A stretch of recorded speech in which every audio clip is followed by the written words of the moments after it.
ma chaîne Français avec Sheima. Je vous souhaite tout d'abord un bon Ramadan et je suis très désolée pour cette longue période d'absence qui est due à des raisons purement personnelles.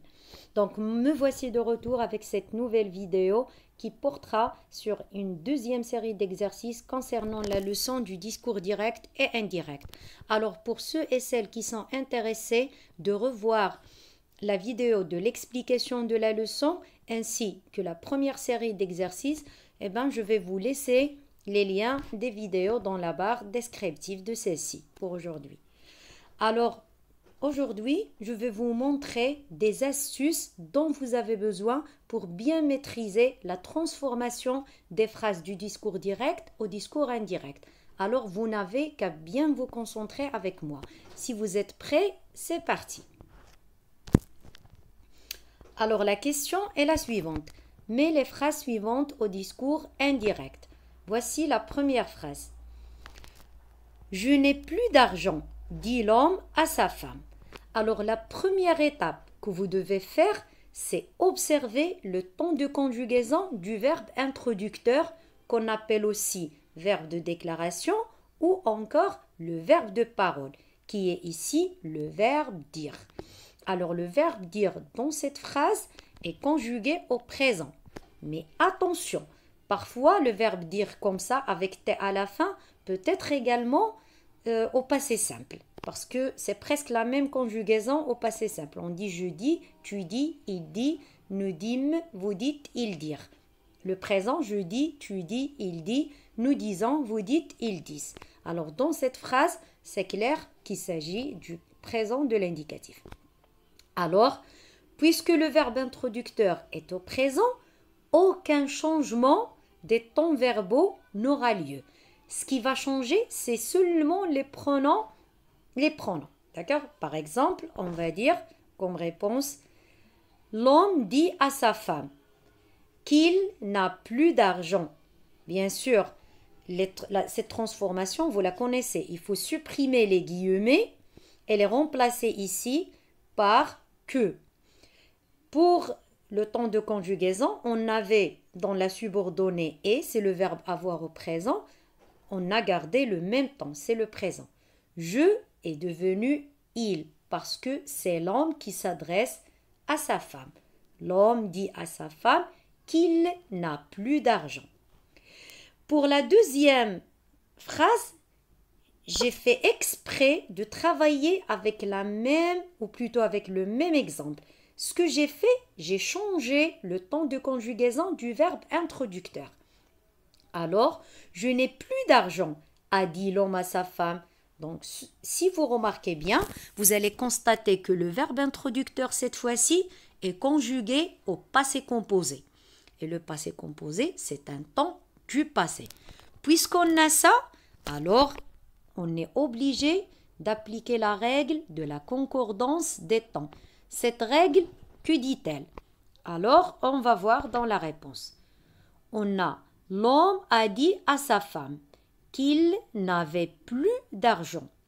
Les changements qui ont eu lieu sont le changement du pronom je qui est devenu il et qui renvoie à l'homme, c'est lui qui parle, et au lieu d'écrire ou plutôt d'utiliser le présent, je l'ai remplacé par l'imparfait parce que c'est ça la règle. Quand on a le présent, il devient imparfait au discours indirect. Et avait, c'est l'imparfait du verbe avoir. J'avais, tu avais, il avait. D'accord? Voilà. Passons au deuxième exemple.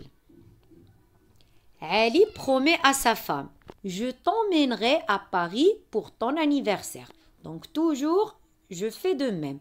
Je remarque le temps de conjugaison du verbe introducteur.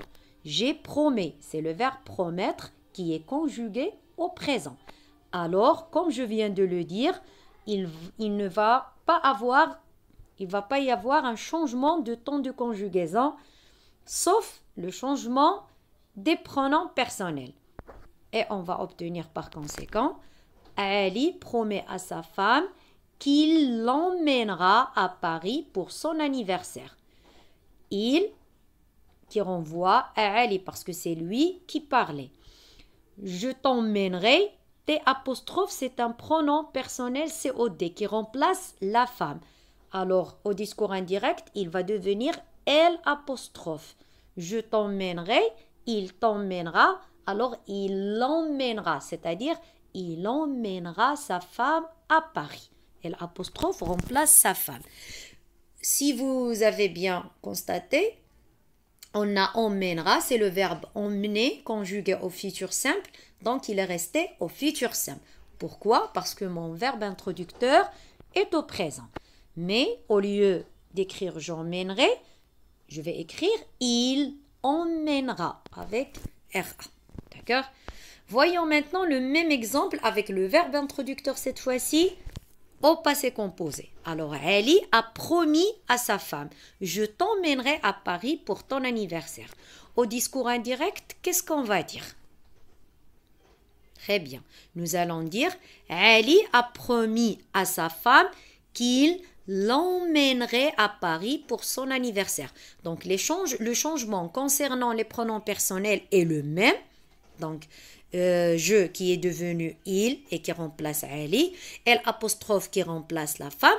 Maintenant, le grand changement, ça concerne le temps verbal du verbe emmener. J'avais dans le discours direct le verbe emmener qui était conjugué au futur simple. Au discours indirect, je l'ai transformé en fait au conditionnel présent parce que c'est la règle de la concordance des temps. Et pour conjuguer un verbe au conditionnel présent, c'est facile. Vous devez d'abord le conjuguer au futur simple, effacer ou enlever les terminaisons du futur et les remplacer par les terminaisons de l'imparfait. Vous avez déjà la tâche qui est simple. Vous avez déjà le verbe au futur simple. Vous n'avez qu'à mettre les terminaisons de l'imparfait. Alors, je vais effacer AI et je vais mettre AIT et voilà la réponse. D'accord? Ali a promis à sa femme qu'il l'emmènerait à Paris pour son anniversaire. Pour le troisième exemple, on a le directeur me demande « As-tu fait un rapport au sujet de l'accident qui vient de se produire ?» Comme vous voyez, on a le verbe demander qui est le verbe de parole ici et qui est conjugué au présent. Alors, le temps verbal de la subordonnée ne va pas changer. D'accord? Et on a une deuxième remarque, c'est qu'il s'agit d'une phrase interrogative. D'accord? Une phrase interrogative parce qu'on a un point d'interrogation à la fin de la phrase et on pose une question. Alors, ce que vous devez retenir, quand il s'agit d'une phrase interrogative, soit qui est posée comme ça avec inversion de sujet, as-tu fait, c'est l'inversion, soit avec est-ce que, soit seulement avec l'intonation de la voix. Alors toujours, au discours indirect, la subordonnée doit être introduite par si. Et on va dire comme réponse, le directeur me demande si j'ai fait un rapport au sujet de l'accident qui vient de se produire. Et bien sûr, je dois supprimer le point d'interrogation. D'accord? Alors, les changements qui ont eu lieu, on a « As-tu fait un rapport ?» Ici, le directeur s'adresse à moi. Donc, « As-tu fait ?» Tu, ça va devenir maintenant « je ». Et « a fait », c'est le verbe faire au passé composé. Donc, j'ai gardé le même temps de conjugaison. Je n'ai rien changé. Si j'ai fait un rapport au sujet de l'accident qui vient de se produire. Vient, c'est le présent et j'ai gardé le présent. C'est compris? Traitons maintenant le même exemple, cette fois-ci avec le verbe introducteur qui est au passé composé. Le directeur m'a demandé « As-tu fait un rapport au sujet de l'accident qui vient de se produire ?» Alors les changements qu'on vient d'effectuer tout à l'heure, on va les garder, mais on va y rajouter d'autres. Et je vais dire « Le directeur m'a demandé si j'avais fait un rapport au sujet de l'accident qui venait de se produire. » Pourquoi j'ai effectué ces changements? Parce que le verbe introducteur est au passé. Alors, quand on a le verbe de la subordonnée qui est au passé composé, comme ici « as-tu fait ?» alors au discours indirect, il sera transformé au plus que parfait. Et quand on a le verbe qui est au présent, Au discours indirect, il se transforme à l'imparfait. Donc vient, c'est le présent, venez, c'est l'imparfait. Pour conjuguer le verbe au plus que parfait, c'est très facile. Vous allez avoir déjà le verbe au passé composé. Qu'est-ce que vous allez faire? Vous allez garder la deuxième partie du verbe qui est le participe passé qui est fait, donc ça ne va pas changer. Ce que je vais changer, c'est seulement le temps de conjugaison de l'auxiliaire. J'avais l'auxiliaire qui était au présent, au plus que parfait, il doit être mis à l'imparfait, comme vous le remarquez. Au passé composé, on dit j'ai fait, au plus que parfait, j'avais fait. Tu as fait, tu avais fait. Il a fait, il avait fait, etc. C'est compris? Passons au quatrième exemple. Ahmed dit à Sarah, passe le salut à Lina quand tu la verras. La même chose.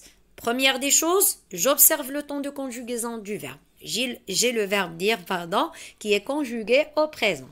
Et j'ai dans la subordonnée passe. C'est quel temps?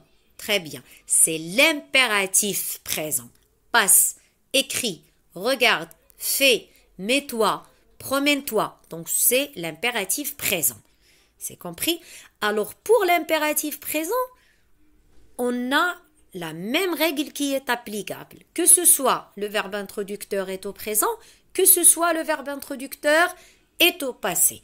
Alors on dit Ahmed dit à Sarah de passer le salut à Lina quand elle la verra. Alors l'infinitif d'après la règle de la concordance des temps devient 2 plus infinitif. Impératif devient 2 plus infinitif, toujours. Pour le deuxième verbe qui est quand tu la verra au futur simple, il ne va pas changer, il va rester le même. Sauf le changement des temps. Ahmed dit à Sarah de passer le salut à Lina quand elle la verra. Elle remplace Sarah. Et verra, c'est au futur simple, toujours. Maintenant, le même exemple, avec le verbe introducteur au passé. Ahmed a dit à Sarah, passe le salut à Lina quand tu la verras. Alors au discours indirect, je vais dire, Ahmed a dit à Sarah de passer le salut à Lina quand elle la verrait. Si vous avez bien constaté, on a toujours l'impératif qui devient infinitif, que ce soit le verbe introducteur au présent quand je viens de le dire, que ce soit au futur, que ce soit à un temps du passé. Par contre, le futur est devenu ici conditionnel présent. Et on a déjà vu cette règle. Ahmed a dit à Sarah de passer le salut à Lina quand elle la verrait. Voilà, donc l'exemple suivant. La maman demande à son fils, que comptes-tu faire demain après l'école? Voilà, mon verbe introducteur est au présent. Donc voici les changements qui vont avoir lieu. On va dire, la maman demande à son fils ce qu'il compte faire demain après l'école. Alors ici, faites bien attention. À chaque fois que vous avez une question qui commence par que au discours indirect, ça devient ce que. Si vous avez une question avec par exemple qui, ce qui. D'accord? Alors que, je vais dire, la maman demande à son fils ce qu'il compte faire. Il remplace le fils. Faire demain après l'école. Pour l'indicateur de temps demain, il n'a subi aucun changement. Pourquoi? Parce que le verbe introducteur est au présent. Voyons maintenant le même exemple. La maman avait demandé à son fils, que comptes-tu faire demain après l'école? Alors, quand vous le remarquez, on a le verbe introducteur qui est conjugué au plus que parfait. Et le plus que parfait est un temps du passé. Alors, je vais appliquer la règle de la concordance des temps lors de la transformation de la phrase du discours direct au discours indirect. Et je vais obtenir par conséquent la réponse suivante. La maman avait demandé à son fils ce qu'il comptait faire le lendemain après l'école. Alors que est devenu ce que, je viens de le dire tout à l'heure, compte, c'est le verbe compter conjugué au présent, alors il va devenir imparfait, ce qu'il comptait faire le lendemain après l'école. Pourquoi j'ai écrit le lendemain? Parce que j'ai le verbe introducteur qui est au passé.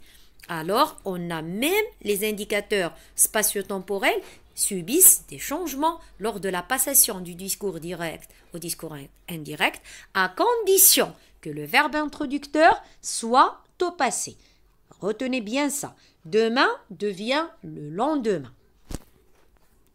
Le dernier exemple maintenant, la maîtresse demande à son élève « Pourquoi n'es-tu pas venu hier à l'école ?» Mon verbe introducteur est au présent. Alors, aucun changement du temps verbal ne va avoir lieu, sauf bien sûr les pronoms personnels.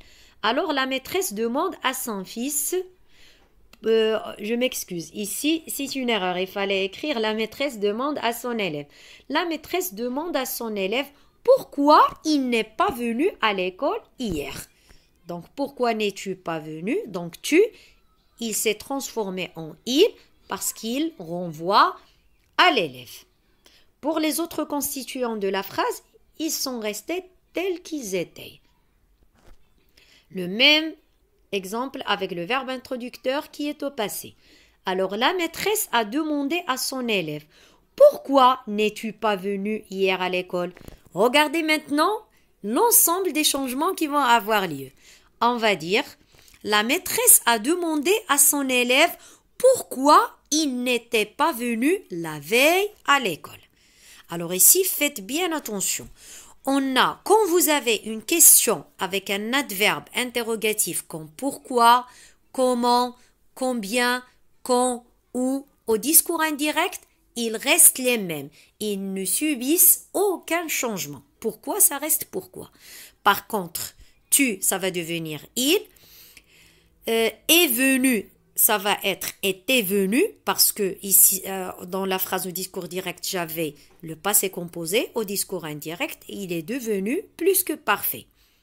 Je suis venu, c'est le passé composé. J'étais venu, c'est le plus que parfait. Tu es venu, tu étais venu. Il est venu, il était venu et ainsi de suite. D'accord? Un autre changement, on a hier qui s'est transformé à la veille. Retenez bien ça. Hier, au discours indirect, devient la veille. Et bien sûr, à l'école. D'accord? Alors, la maîtresse a demandé à son élève pourquoi il n'était pas venu la veille à l'école. Et je peux dire aussi, la maîtresse a demandé à son élève pourquoi il n'était pas venu à l'école la veille. Parce que la veille, c'est un complément circonstanciel de temps. Donc, il est déplaçable. Je peux le mettre soit au début, soit au milieu, soit à la fin de la phrase. Donc, voilà, la vidéo d'aujourd'hui arrive à sa fin. J'espère que ça vous a été vraiment utile.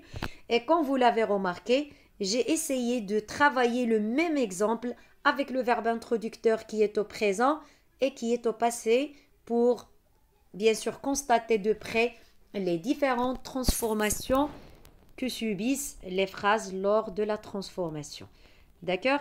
Donc n'oubliez surtout pas de liker la vidéo, de la partager au maximum avec tous ceux et celles que vous connaissez et surtout vous abonner à la chaîne pour m'encourager davantage, sans oublier d'activer la cloche pour recevoir toutes mes dernières notifications. Et merci énormément de votre aimable attention.